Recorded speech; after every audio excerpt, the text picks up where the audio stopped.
Direct hit. Hurricane Laura slams ashore overnight in Louisiana as a strong Category 4 storm. Plus, the Republican National Convention, social unrest, a historic moment in sports, a COVID testing breakthrough on one of the busiest news days we can remember. Here's what you need to know.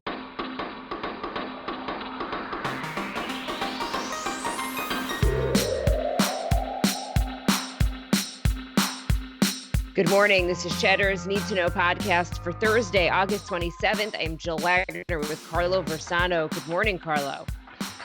Jill, I've been doing this we both have been doing this for a long time, and I don't know if I can remember a day with as much critical news as today. And this is a year of days like this, but this one in particular, right? Yeah, it's just incredible. Let's just get straight to it. Even in a year again of newsy days, this is incredible. Hurricane Laura, let's start there, slammed into the southwest Gulf Coast overnight near the city of Cameron, Louisiana, just shy of a Category 5 storm with 150-mile-per-hour winds. So this is one of the strongest hurricanes to ever make a direct hit on the United States. More than 1.5 million people along the Texas and Louisiana coastlines were told to evacuate. Those who did not were told to prepare for the worst. The storm is now a Category 2 storm as the eye wall is moving inland over southwestern Louisiana. Yeah, it's the storm surge here. I think we said this yesterday, but that's, it's a little early in the morning to see what the damage from the storm surge has been. I haven't seen anything yet. The National Hurricane Center warning last night of a catastrophic and, quote, unsurvivable storm surge, the biggest since Katrina, which was 15 years ago this weekend, actually. They're saying a wall of water as high as 20 feet expected to slam the border. Again, it's a little too early to tell, but this is there's going to be major damage and lives lost today, Jill. I think when you just look at the pictures of the storm, it's just a monster. Oh, so in Louisiana, officials had told people who didn't evacuate that they need to write their name, address, social security number, and next of kin, and then put it in a Ziploc bag in their pocket. That's just a sign of how bad they thought this was going to be. You mentioned it. The issue with this storm is the storm surge. And because the topography in that area is very low lying, not only is it the coastline that is going to be hit with the storm surge, the forecasts were that perhaps that storm surge could go 20 miles inland, maybe even further. That is devastating. And again, we are in the middle of a pandemic, and especially for people with limited resources. Where do you go? Where do you evacuate to? By the way, a 20-foot storm surge, that's like a 2-story house. That's like if you're standing on the roof of your home. No, great way to put it in perspective. My sister, who's in New Orleans right now, she went through Katrina and a bunch of hurricanes. She just wanted to make sure that I mentioned that there's a lot of animal sanctuaries in the path of this storm, and they're going to need a lot of help after this. A lot of the times these animal sanctuaries don't get destroyed, and they're like sort of the last thing that people think about because obviously the human cost. But she just wanted to make sure I mentioned that, and I'm just going to keep everybody posted on the animals because my sister Lexi is an animal lover, and we should just remember that. I don't mean to make light, obviously, of the human cost of this, but this is going to be a really devastating situation for a lot of people. Meanwhile, on night 3 of the Republican National Convention, switching gears here to politics, Vice President Pence delivered a warning, quote, "You will not be safe in Joe Biden's America." The night was heavy on a law and order message, although Pence did acknowledge the pandemic, calling it a time of testing for America. I didn't get a chance to watch much. I just caught the highlights. I thought Pence's speech looked good. The backdrop of Fort McHenry was pretty. But in terms of the content, Jill, this is sort of what we were talking about, or at least what I was talking about yesterday. It's like it strikes me as tone deaf. You will not be safe in Joe Biden's America. I don't really feel safe in Donald Trump's America, to be honest with you. I can't even, you can't even go to a restaurant right now. So again, I'm far from the target audience of this thing. I appreciate that, but to me, it just seems like an alternate reality. Kyle, I did watch most of it last night, which is why I'm dragging today. But Kylie McEnany, the White House spokesperson, she gave a speech last night, which I think was quite moving. She got really personal. She talked about having a mastectomy and the president calling her while she was in the hospital. This is a compassionate side of the president, a personal side that we don't often hear about. Um, and Carlo, we were tweeting about this yesterday, but new polls from swing states that will likely decide this election show that this thing is getting close. So this message apparently resonating. No, Not necessarily Kylie McEnany, but this message of law and order, kind of this maybe revisionist history, or sure. just cherry picking which things about the response to coronavirus that you want to point out. Something seems to be resonating. This Well, isn't no, a sure thing for Joe Biden oh, for by sure. any Yeah, means. I mean, this is going to sound super cynical, and it probably is, and maybe my brain has just been poisoned from all of the news, but I'm sorry. I mean, the president called her while she was in the hospital. That's great. I mean, that's what normal people do, Jill. If you had, God forbid, had to go to the hospital, I would call you about it. It's like, is that really that compassionate? I mean, it's just, it seems like everything is on such a like different uh, it's on everything is on such a curve with this administration. Like Right, the bar you're saying is a lot the lower. bar, yeah, yeah, exactly. That's great. I'm glad You'd that he come called. visit me in the Yeah, hospital. I'm You I'm wouldn't glad that the just president call. called his secretary when she went to the hospital. That's nice of him. I don't know. Okay, we have just again so much to get to here. An incredible moment across sports late yesterday. All three game fives in the NBA playoffs were postponed after players on the Milwaukee Bucks refused to take the court in protest of the police shooting of Jacob Blake. So they were joined by players in the WNBA, MLB, MLS, and pro tennis in one of the biggest coordinated walkouts in sports history. Still no determination about today's NBA games in this rapidly evolving boycott. This was a moment in sports history I think is going to be remembered for a long time. I think maybe on par with Muhammad Ali. I don't know. Maybe it's too early to say. And I'm still in sort of like the haze of everything that's happening. But this is being described as a boycott in the media. But boycotts are it's not really a boycott, right? A boycott is you're sort of withholding your purchasing power to make a statement. This is a strike. This is a wildcat strike, right? This is a major wildcat strike that's happening across sports league. There is a not insignificant chance that the NBA playoffs, I think, are called off. LeBron James, apparently, this is according to new reporting in the Athletic this morning. LeBron James has been leading the Lakers, who have joined the Clippers in reportedly voting to boycott the rest of the season. I mean, these are teams that are in the NBA playoffs, trying to win a trophy. They may say they're not playing anymore. Say what you will about the NBA, but there is an argument that this is the most culturally relevant institution in America in 2020. Just when you think about that league, right? They were the first league to when the NBA canceled in March, that was really the moment I think that people realized, the pandemic was here. I still remember that day. I think it was March 11th, right? That was when it really started to feel real. They were the first league to do the bubble and successfully do the bubble. They were really the first league to come out in protest after George Floyd. It's just sort of like an interesting thread, I think, right? And it's the players that are leading this. It's not the front office. It's the guys who provide the entertainment, provide the product, right?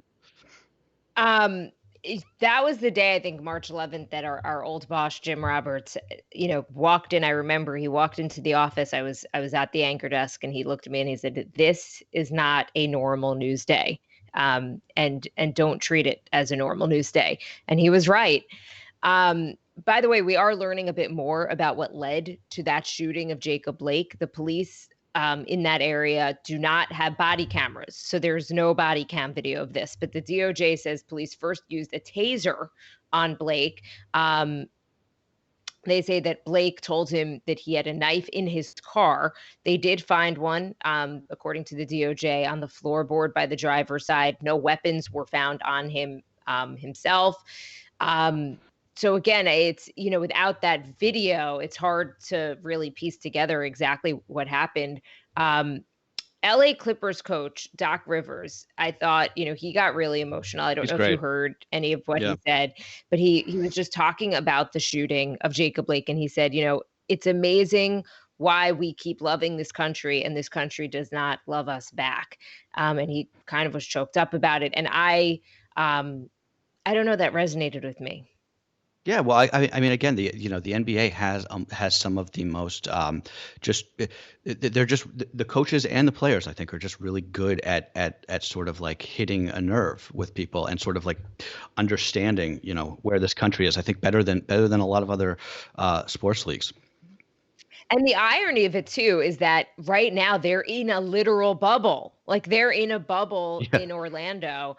Um, and I wonder what that does if it's sort of like they're talking to each other. I would love kind of the behind the scenes of how Oh this yeah, all went I didn't down. think about that. That's a The great point, right? Orlando was actually on the court, like they were ready to play, Yeah. the game. And that's when they found out that the Bucks weren't going to actually come out. By the way, it comes again, by the way, after police arrested this white teenager in connection with two shootings the night before last. I'm just trying to bring this all back. That 17-year-old so this was a shooting at one of the protests. So this guy is suspected of being an armed vigilante who crossed the border from Illinois to try to confront the demonstrators in Kenosha, Wisconsin. Right. So yeah, and maybe this may be a little bit confusing if you haven't been following this, right? So there was the shooting of Jacob Blake, right? That led to demonstrations that turned into violent riots, and then on night two or three of those riots, this teenager and other people sort of formed these armed, rogue militias to sort of roam the streets, I guess, to protect businesses, or to confront the protesters. And the police were not really involved in any of this. But and during that's when this kid, and he is a kid, he's 17, allegedly shot and killed two people and injured another one. BuzzFeed is reporting that the suspect was in the front row of a Trump rally in January. His social media feeds were filled with pro-law enforcement images and memes. And to be very clear, this is not somebody who was protecting their business from rioters. I've seen a lot of stuff in the media, particularly on Fox News, about how he was, like a business owner, like protecting his property. That's not the case. I mean, this, like you said, he was essentially, allegedly, an armed vigilante who came from out of town. I mean, they arrested him at his home in Illinois.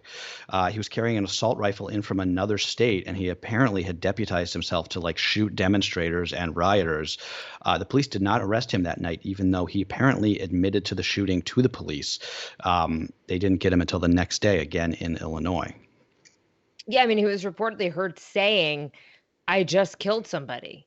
Again, a 17-year-old with an assault weapon. How does that Yeah. even happen?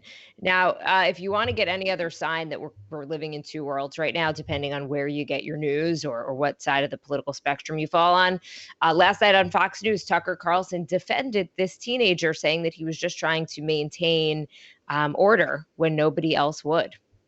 Look, I mean, that's a ridiculous thing to say, and I think he should probably be ashamed of himself. That said, there is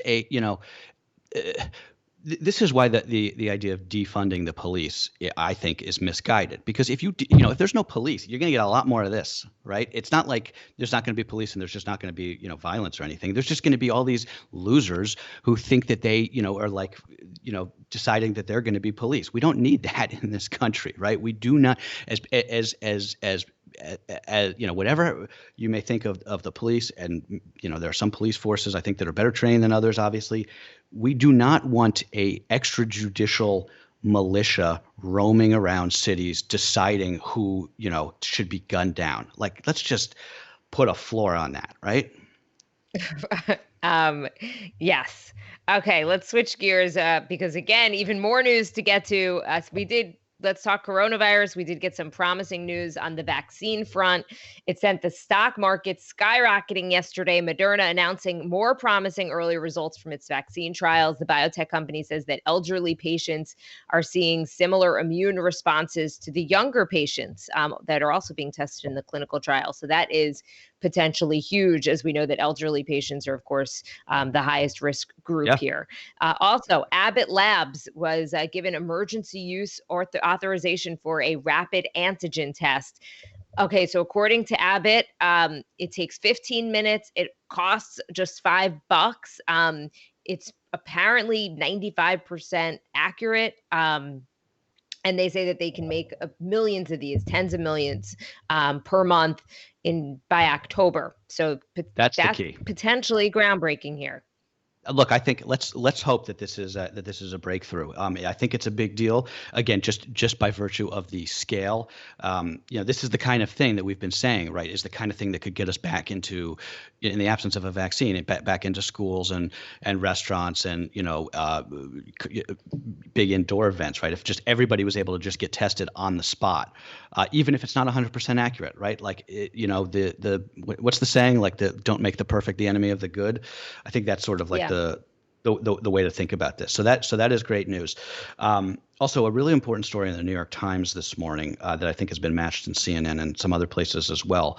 They're reporting that the CDC was instructed by higher ups in the Trump administration to tighten their testing guidelines in order to exclude people who are asymptomatic, even though, as anybody knows at this point, the virus is obviously often transmitted by those without symptoms, right? So according to this Wait, reporting, I just want to interrupt really quickly. It's not even just people who are asymptomatic. It's people who are asymptomatic and had exposure to the virus and great, were yes. potentially around somebody who has it. Right. So sorry, I should have said that. Thank you for clarifying that. Basically, what the CDC is saying is you don't necessarily need to get tested, even if you were exposed to somebody with the virus, if you're not feeling symptoms, which is crazy. I mean, we know now that that's crazy. The White House task force made this decision last week, reportedly at the same hour that Dr. Fauci was under anesthesia undergoing that surgery for a throat polyp. He said on CNN last night again that asymptomatic spread is a serious concern. The idea, I suppose, would be that it would, if you stop testing asymptomatic cases, it would suppress the real case numbers, which would be good for the administration, except that it wouldn't actually, it wouldn't actually do anything because people would still be getting sick, right? Trump, keep in mind, President Trump has said out loud that we should do less testing. So let's not forget that. Carlo, I don't even know how to respond to this because it just seems so backwards with everything that we know and everything that we know on how to get the virus under control. We are basically a couple of weeks, not even, with kids going back to school, a lot of kids already back at school.